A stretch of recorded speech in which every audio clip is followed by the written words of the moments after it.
So I'm going to read a couple of newish poems, mostly imagistic prose poems. It's like this. Death is a caper, a bob. You keep twirling towards it until the blur of it becomes as drenched as of the flavor and as sweet as the ending ebb. You are inside lemon sauce, swimming in picada. No, you are sleeping in the lemon's mouth, gleaming with dream, saturated in the last magic. Death is like loving you, like popping an ollie over fire hydrants. I'm a kid watching how close my leg lands onto it, watching how near me and the exhilaration gets before I break down, tear open, splinter a soggy segment, puncture flotation and marinated capes, those that line the cracked crevices of an iced over lake, the abyss of you everywhere. Maybe I'm wrong. Perhaps death is the last blue powdery gumball inside the oxidated machine mounted right before the exit of a Toys R Us. Yes, us. Us as figurines when we were younger, the store a playground of overwhelming novelty. Remember? You put a coin inside, almost as dirty as the machine itself. Listen to the crank. No one carries them anymore, quarters, and so that gumball is the last sense of normalcy. It rolls down.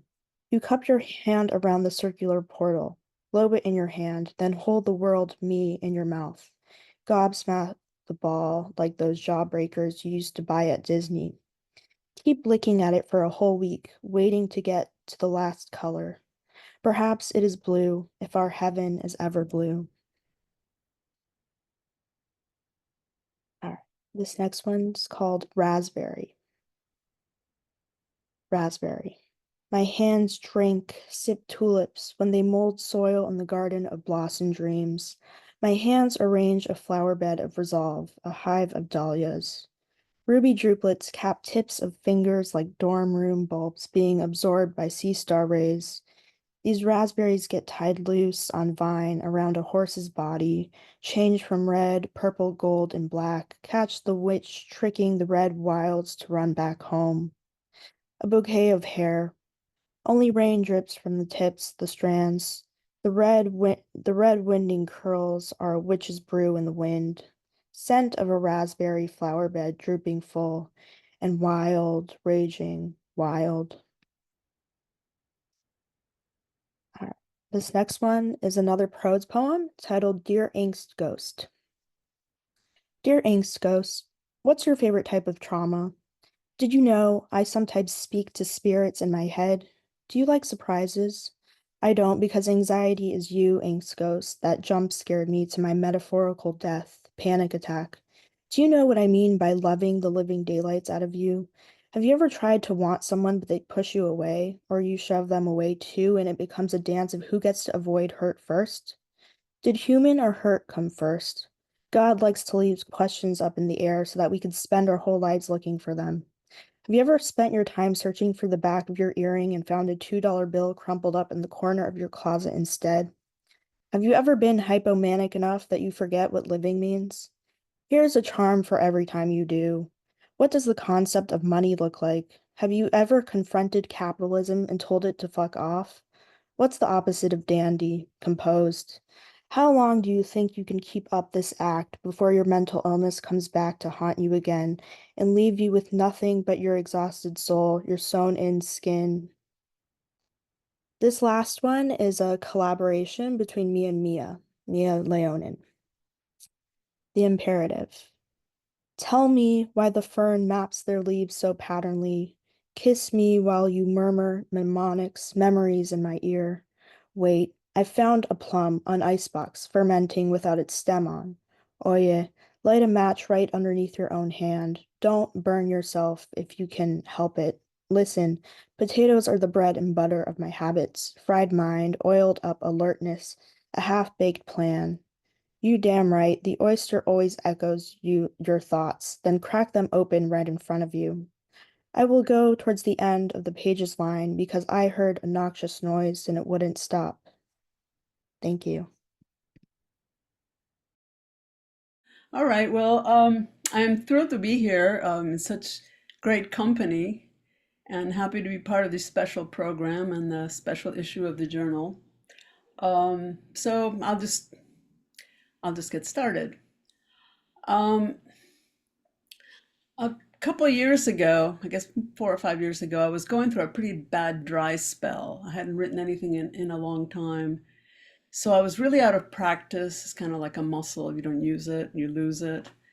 And then I went away to a writer's retreat at the Betsy Hotel in Miami Beach. I'm sure most of you have heard of it. And so then I found myself sitting in this quiet room at the desk with nothing to do but write. And it was pretty intimidating. I was facing what Sylvia Plath once referred to as the horror of the blank page. But eventually I started writing, and this poem came out, and I wrote it pretty quickly, which is unusual for me. So I'll start with this one. It's called After the Rain, and I'm grateful to the Betsy Hotel for that. After the rain, out of practice in the quiet, a small cloud breaking above the tree line, letting the darkness in. We breathe in the old perfume. The disappearing world like a story we once knew. The first limits of language. 2 stars, 2 kinds of shadow and no moon. Resolve rises like steam from an old cup. Look how stubbornly the light clings to the trees. How young we are. How brave this moment.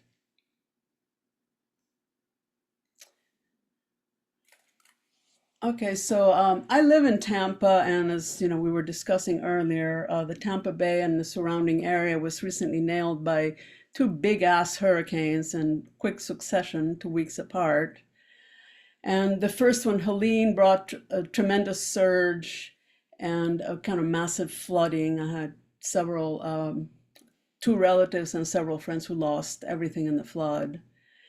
And then the second one, Milton, hit south of us, which meant no surge, but lots of wind and rain, which meant the rivers were rising, the lakes were rising, so more flooding.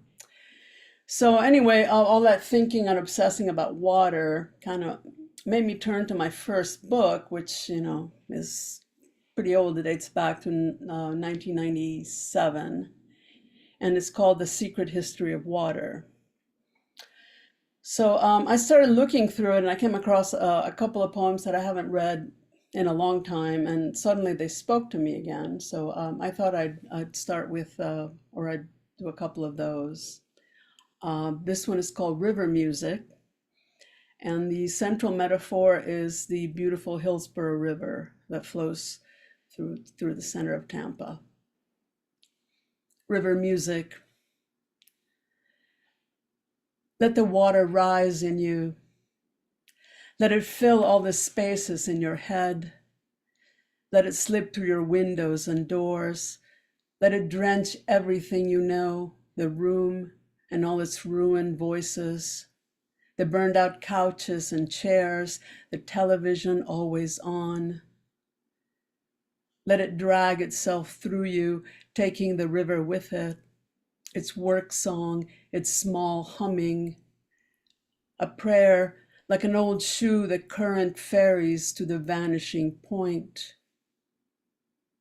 Let it empty itself in you, a kind of thirst, an inkling, moth of light filling your mouth with wings.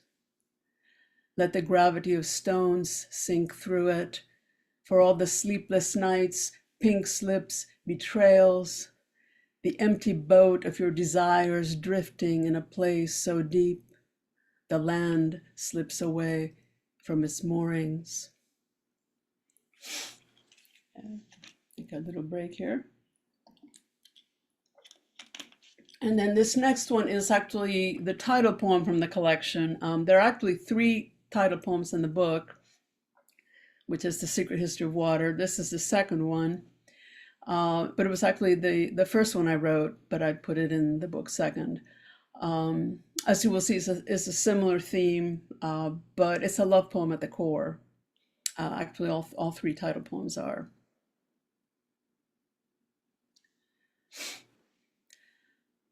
The room was a pond with one wave in it. Words floated to the ceiling of your voice, the way you put your hand there and there, a kind of swimming out of reason or loneliness. I imagined the face behind my face was more beautiful, an elusive and more difficult image of myself. Holding my breath like a child, I waited for storm clouds to pass, for an old silence gathering behind trees. Each word cracked open its black shell. I stared past the moment, past the room, past the half-open flower of your voice, looking for something solid to weigh us down, but that could be torn open, bread or language. A name spoken in darkness or a wave. These are words to live by. I touched you to ease a silence in myself. Sleepwalking through iridescent skin, the trick is to not quite remember. The way the hand rocked by a sudden current lets go of the branch, the slow drift out of the center, and the long swim back. Okay, and I have one more poem for you. This one is fairly recent. It goes out to all the writers in my life, to all the books and poems and glasses of wine and all-night conversations, to all the experiences that kind of add up to who we are and where we are at this moment. And it's dedicated to one poet in particular, but I'm not going to tell you who. This is called Some Nights We Stand Together and Watch the Pages Burn. I miss the days of unabashed relief, sizzle of words and blue neon, the sky spilling out like some emergency we're all running toward. I miss the whole idea of luck, good or bad. Whatever happens is happening to everyone and we know it. I miss my unrepentant solitude. I miss the element of surprise, like sudden mist or an alley dressed with snow. I miss the long rooms of childhood and standing barefoot in the weeds, watching the rain land like a beautiful idea. I miss dancing to a music like that. I miss music and the first happiness like a new loaf of bread. I miss the certainty of train tracks and the way a train whistle shapes the distance, a door just beginning to close. I miss the half-hearted moonlight in late July and diners at 3 a.m., the bottomless cup of something true, balm and revelry of black coffee, the whole shebang of the night sky. I miss the reckless span of bridges holding two severed halves of anywhere. But mostly, I miss you reading this poem, telling me the future owes us nothing but this moment, then the next one, and that's how it goes. The splendid arc of the unknowable. The way this page, too, is an emergency. How even as I write this, the windows are on fire.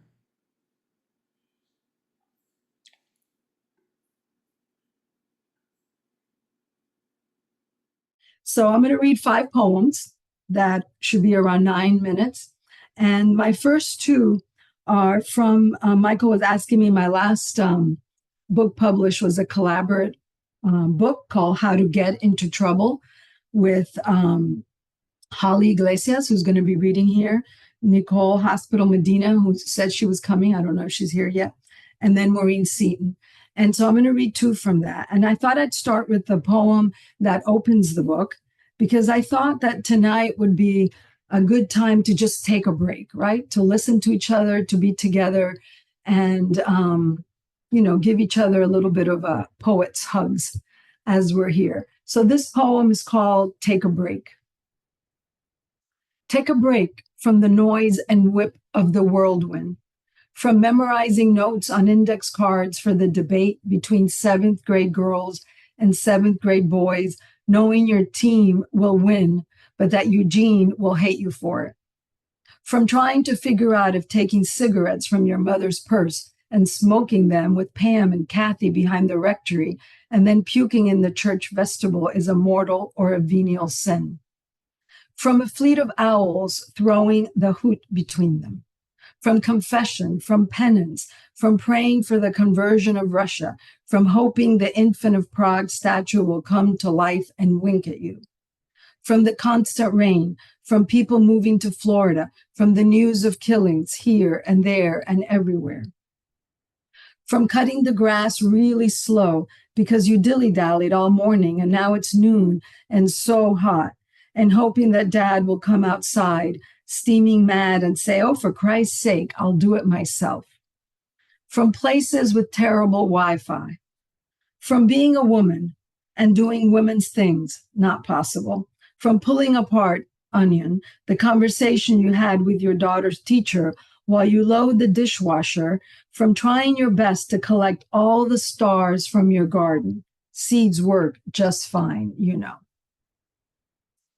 All right, so that was a collaborative poem that we all wrote together. And we have a compilation of collaborative, and then we also have some solo poems on themes. So this one is a solo of mine. And I wanted to read it today for a couple of reasons. One, because it's Breast Cancer Awareness Month. Also, I wanted to dedicate it to Maureen Seton, who would have been 77 October 20th. And also to, I know there's some cancer survivors amongst us tonight, so I want to dedicate it to them.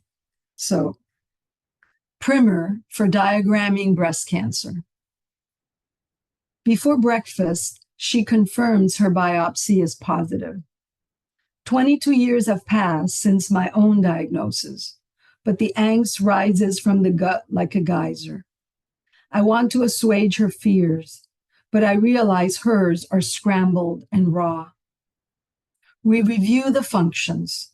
A breast, sentence, is the largest independent unit of femaleness, grammar.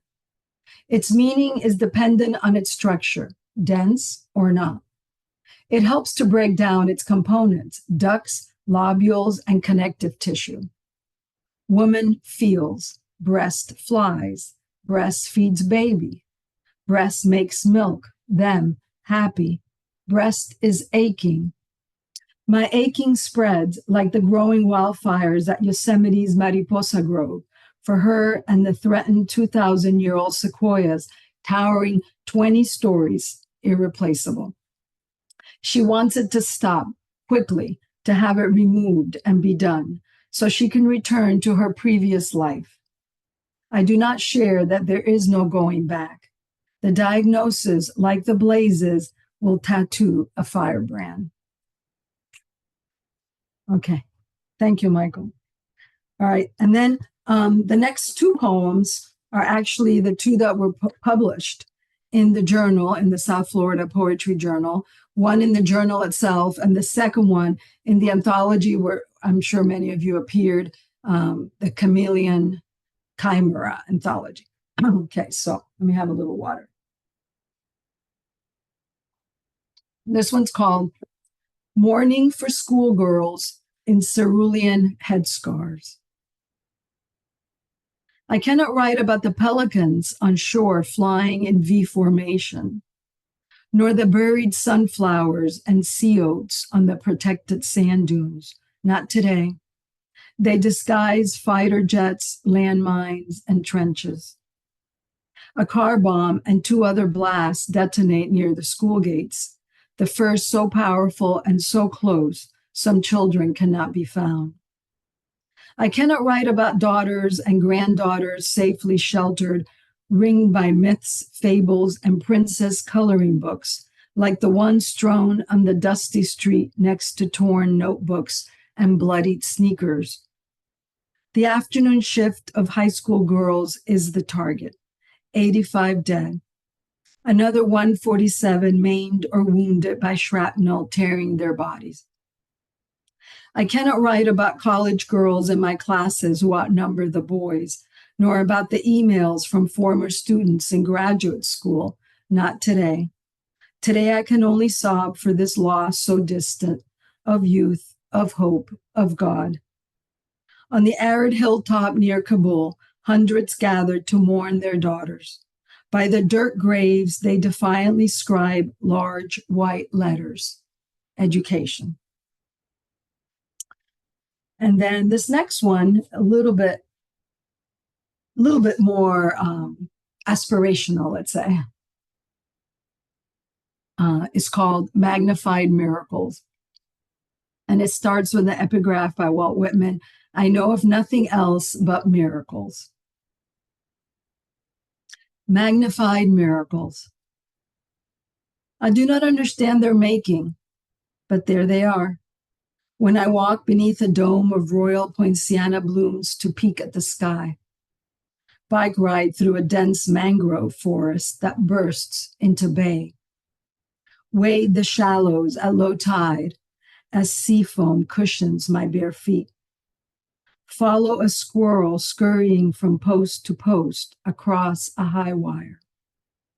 Spot a ruby-throated hummingbird shimmer against the firebush. Await the full moon to carve a wake of light over the dark swells.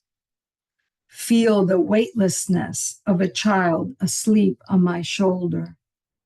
Sway to Santana with the one I love. Every breath is a miracle. Every atom. Watch them kiss. And then and those two will be coming out. Michael asked me at the beginning, yeah, I have a new book coming out, thank goodness. It was like 8 after, like, I don't know, I think 40 attempts. I lost track of how many, but I'm very patient and resilient.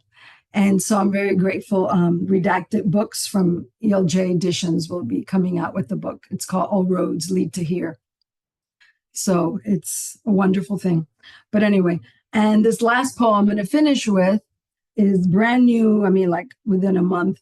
And I thought I'd read it. I'd end with this because it's kind of, it's a short poem.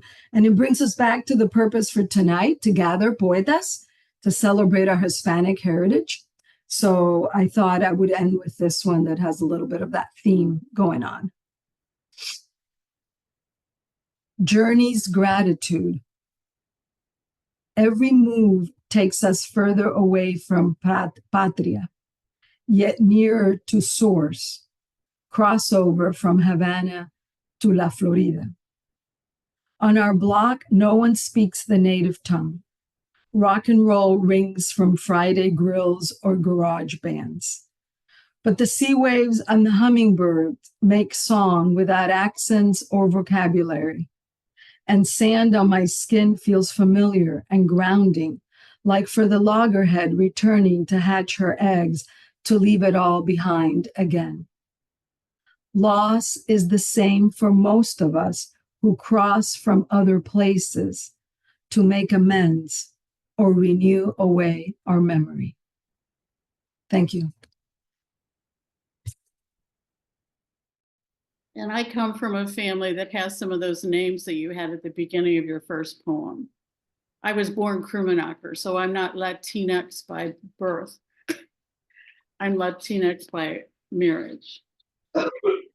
Anyway, this poem is a translation that I've been working on for about 15 years. I've been bilingual, I guess, almost 50 years, but I'm illiterate. I don't read and write Spanish. So I can see a word and go, wow, mariquitas, it's got a Q in it? Wow. So somebody dared me to learn a poem by this Chilean poet, Jorge Tejer, and I loved it. And I took a long time trying to translate it. And then it was published in SoFloPoJo. So I was really grateful for that.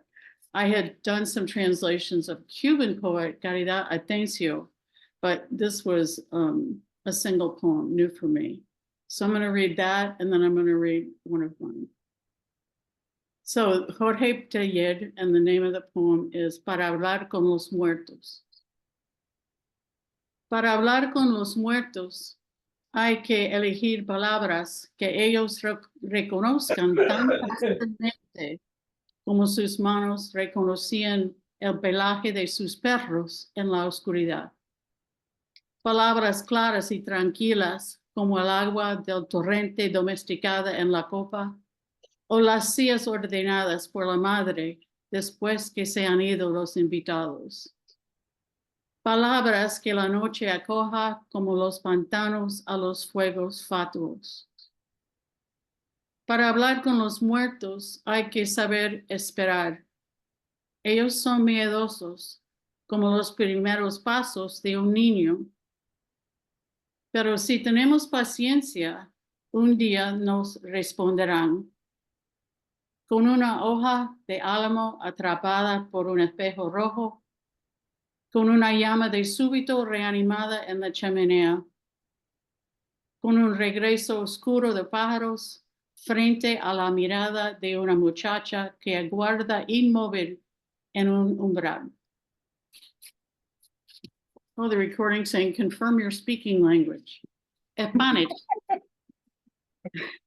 So here it is in English. That'll really throw it off. To talk with the dead.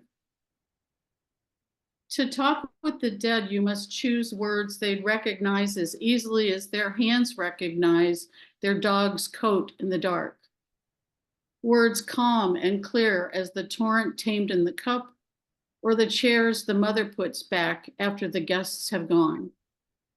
Words that the night might welcome, like the marsh welcomes a will-o'-the-wisp. To talk with the dead, you must know how to wait. They are fearful, like a child's first steps. But if you're patient, one day they will reply. With a poplar leaf caught in a broken mirror, a flame suddenly revived in the hearth. The dark return of birds, passing a girl who waits, gazing and still in the doorway.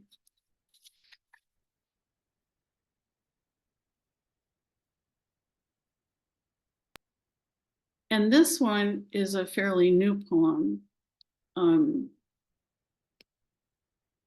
Thinking about what I was doing before I walked into my life in the Cuban community in Miami. So this is a poem about right after college. Innocence Abroad, which is also like a Mark Twain reference to the innocence abroad, but this is innocencia, innocence abroad. Travel in Europe forced me to write smaller than ever, smaller than my long surname had been forced into small boxes on job applications. Seated in a second-class car, window ajar, ashtrays full, I jotted down snippets of conversation and learned to tuck the notebook in my pocket and look straight ahead when the police boarded the train at Budapest or Burgos. Europe taught me to use pencil instead of pen, a 4-inch stub to write aerograms, poems on index cards, sketches on receipts, each tossed into a string bag from which they sometimes escaped down a narrow street and into the gutter. Surely that's what they meant when they said Europe was charming, but it was more haunted than charming, each meander passing a vacant lot where a cathedral once stood, a rail platform where children were loaded onto freight cars, docks where ancestors lined up to depart, praying never to return. No, it had to be pencil, soft lead, ink too permanent, ink a stain we could not bear, so young, so young. Thank you.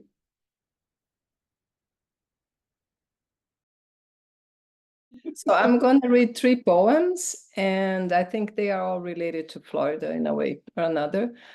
The first one is about iguanas, and I don't know if you know that iguanas lose their green color if they are sick or if when they get sick or when they get old. So this one, can you hear me? Okay. Yeah. So this one is called Rusty Iguana. Rusty iguana, my dearest one of this Floridian winter. On the gray metal fence, holding on to previous seasons. Behind the wheel, watching you deal with your precipice of miseries, I beg you, let go of the idea of your green. It has left you for a reason. Let it go, be firm, be gentle in your fall, so I can release my eyes from your spectacle of being so resistant to your deepest moment, coloring mine through my window.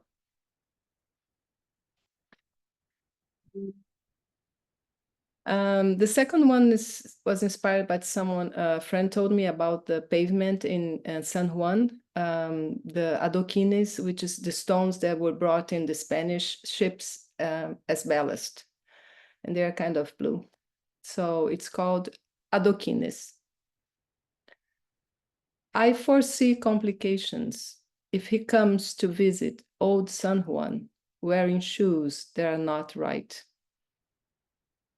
I want to tell him to come barefoot, to let the blue tone of Caribbean stones daub on the soles of his feet like henna, and then wander off.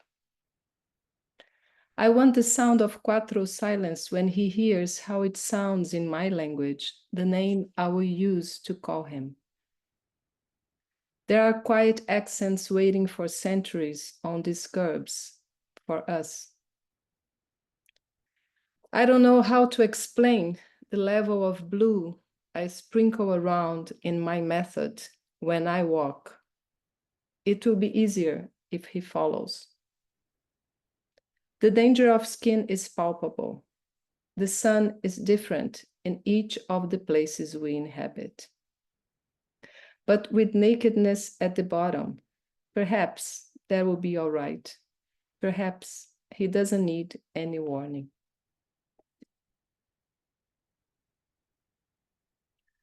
So the last one, I'm going to read it first, I think, in Portuguese. It was, I was going to the market on a Saturday morning and I saw these three women, different ages, different complexions. And I thought, I don't know, I saw them as foreign, like me. You know, it may be that I saw them like this way just for poetry. But I wrote this poem and in both languages, almost like line by line. So I think I'm going to read it first in Portuguese and then in English.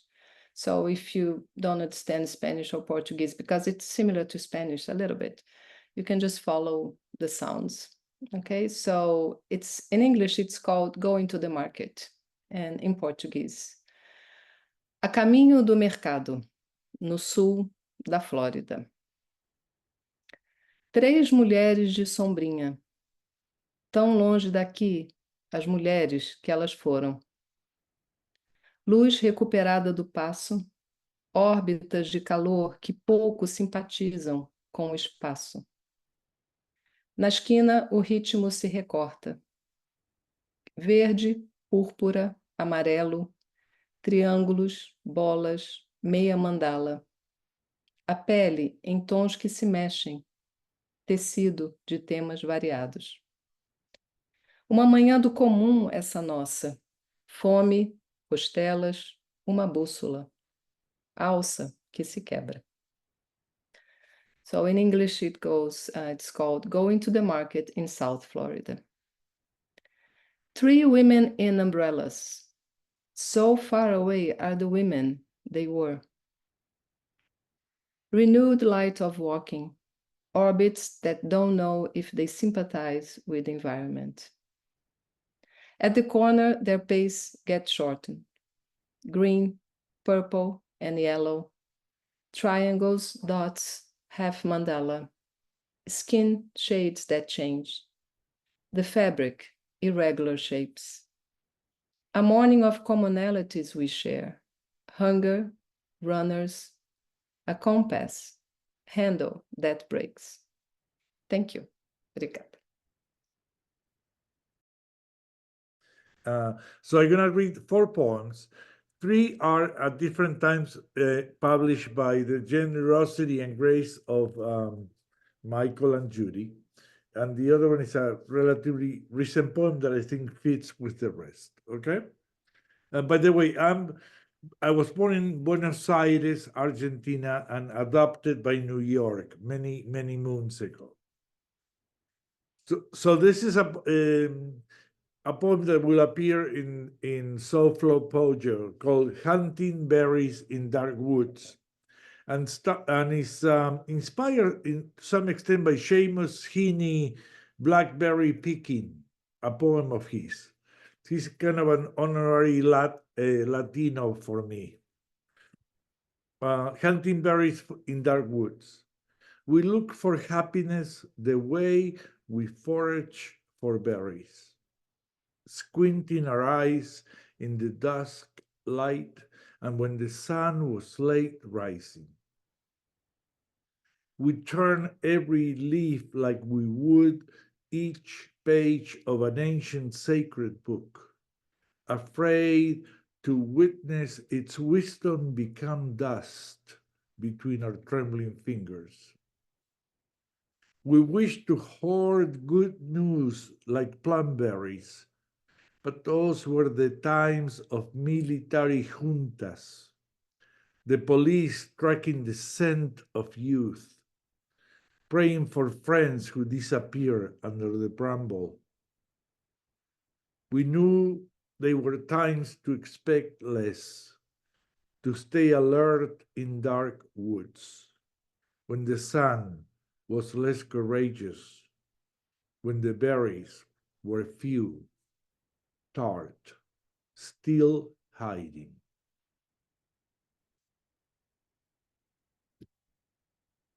And this is called, thank you, and this is called After Midnight in Our Kitchen. After midnight in our kitchen was a busy scene. My father up and dunking what was left of a stale baguette in a glass of cold milk. I was coming home from discussing the responsibilities of poetry in a troubled country like ours. And my mother would join us, half asleep, lighting up a cigarette, worry about my brother's whereabouts.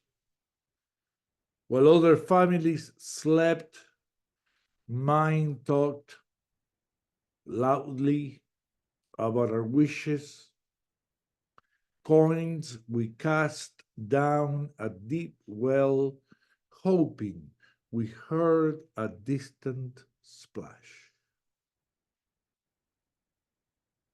And those two are from are part of SoFloPoJo. And thank you, Michael, and thank you, Judy. This is a pretty recent poem upon the death of my oldest cousin, and it's, I have not sent it around that much at this point. It's called Se murió de estar sola. When I asked my brother what was the cause of death, he unequivocally responded, she died of being alone. I'm sure that there are other explanations: heart failure, complications from her fall, an infection she caught rehabilitating at the hospital. But my brother's is enough. It helps me say goodbye to our cousin. To perish from loneliness. I wonder if doctors have a term in Latin for her ailment. To have forgotten who you are, but know you are lonely. What God would conceive such fate for one of his most beautiful daughters?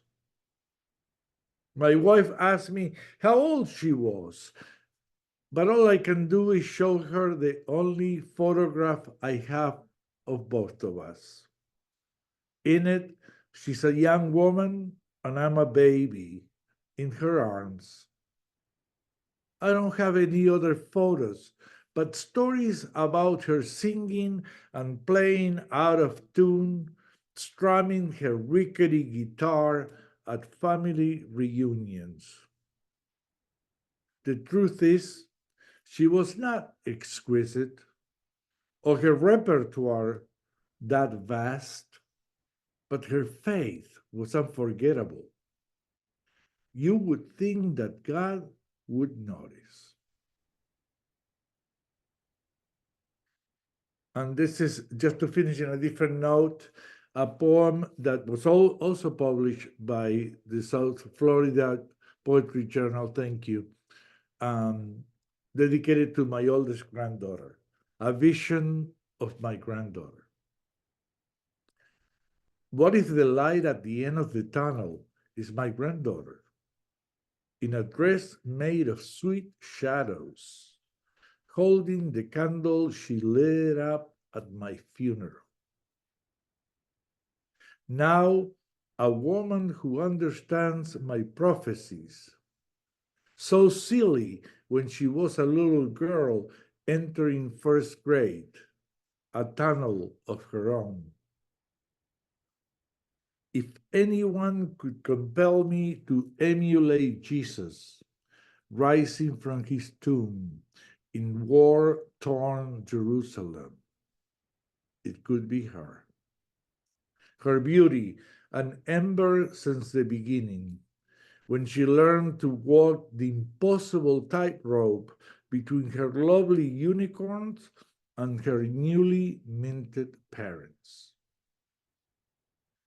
What if she reaches the tunnel's end and I'm standing, so young now that I could even be her son, now that she's a woman, and greets me, smiling, surprised, and holds me in her arms while I whisper, I told you I was not going anywhere. Thank you. I grew up in rural Illinois, born to a Peruvian father and a German American mother. My father was the only Spanish-speaking person in the small town where I grew up, and yeah, he was a bridge to this bigger world. And I feel like so much of my poetics is indebted to both of them, and their two lineages. And so this first poem is set actually in the pizza restaurant where I grew up. My father's name is also Alfonso, and anyway, I go by Sito because Alfonsito is very hard to say for my friends. So Sito and Sito became my name. But yeah, my parents own and ran a pizza restaurant, and so this poem is set in the pizzeria. This is the body. When the Schneckgokis and Schmidts had had their fill, and when the Pullmans had finally paid the bill, the busboys made their rounds, grabbing the scraps of pizza crust that were strewn onto booths, near crumpled napkins and bits of crouton. Adolescents like Doug rushed around with black tubs full of plastic glasses that clattered to the ground as he foraged for metal forks and a stray ravioli that a little kid shoved into the slots of a pinball machine when nobody was looking. And when such a whirl of oregano and fluorescence would dim and the night came to its close, my father would lift his knees and tap his toes, singing, En Barranquilla me quedo. And even though it made no sense to dance at the end of a long and grueling shift, which is to say, it made perfect cosmic sense for a clumsy boy like Doug, born and bred in Illinois, to get a foretaste of the feast that had come all the way from Peru. And this is the body, bending for you, bringing all the magic of America, where dough can rise and puff in awe beneath a stack of pizza screens, clapping in applause.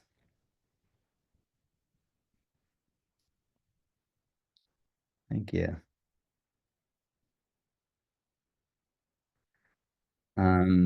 This next poem is also set in childhood. For my 12th birthday, I was taken to a St. Louis Cardinals baseball game, and they played the Pittsburgh Pirates, and they lost 14 to nothing. And and somehow I still had a great time. I went with my mom and two friends. Um, and so yeah, I think I'll just read it. This is a prose poem. While getting trounced by the Pittsburgh Pirates. Joey, Zach, and I sit beside the yellow foul pole in right field. It is August of '03, and the three of us have just finished the ham and cheese sandwiches that my wily mother snuck into what we now call the Old Bush Stadium. It is a perfect birthday until the Pirates sail off with the booty. They've just smashed back to back to back homers in the top of the fifth, the last of which was hit by an outfielder who, with the game already done and dusted, added to our misery by hitting a grand slam just 20 minutes later in the same inning. This sucks, I say to my buddies, hanging the jib and noting the double-digit deficit on the Jumbotron. The only consolation left is to ask Mom if we can go get some Dippin' Dots.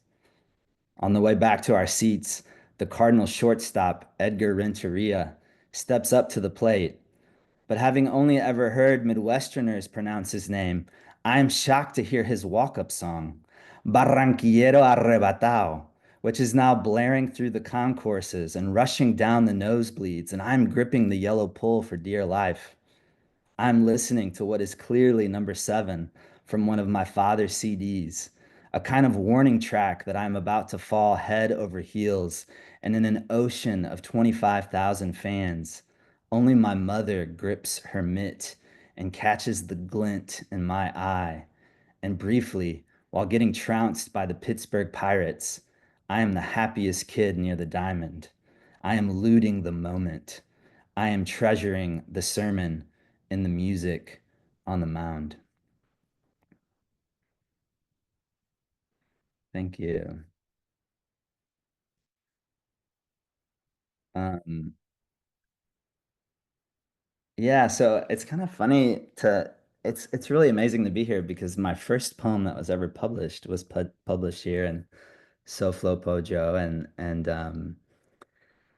and it's interesting because I have mixed feelings about that poem. And so when Michael reached out about it being included, I felt like I needed to revise it. And I still am a little bit shy about reading it when it's being recorded. So I think I'll read it at the end if people would like to hear it. But um, I'm just gonna read one other poem. A lot of my poetry is like feels quite expansive and like I can go for it. And so sometimes it's really fun to challenge myself with a tight form. Um, so I belong to a Cuban dance company called DC Casineros, and yeah, it's just been one of the most joyful experiences of my life, and I've really enjoyed coming to know Cuban popular music more intimately through dancing with other people. Um, So one thing that's common in contemporary Cuban popular music is the songs are often split, or like the first half is kind of more contained. It's called the cuerpo, or the body of the song. And then the second half is called the montuno, where you have more call and response, and there's more um, sort of like aggressive horn arrangements, more shifts and surprises in the music. Um, but this song is more focused on like capturing that containment in the first half in the cuerpo. This poem is entitled Dancing Contra Tiempo in Advent. Before we shimmy to the inn, we tether our bodies to an instrument. We warm up. We square up to each other and weather zeal. More than spins, casineros crave form. First, we must touch the body of the song. We must feel its shape, the congas tum tum, the thrum of the bass, indeed, the whole throng of percussion that wants us to commune with the 4 and 8, to relish each pause. When partners wait, they dance contratiempo. Stillness in motion slits the path to awe. The angels will visit when our tempo must change. The cowbell is glorious news. A dainty handbell is what God eschews.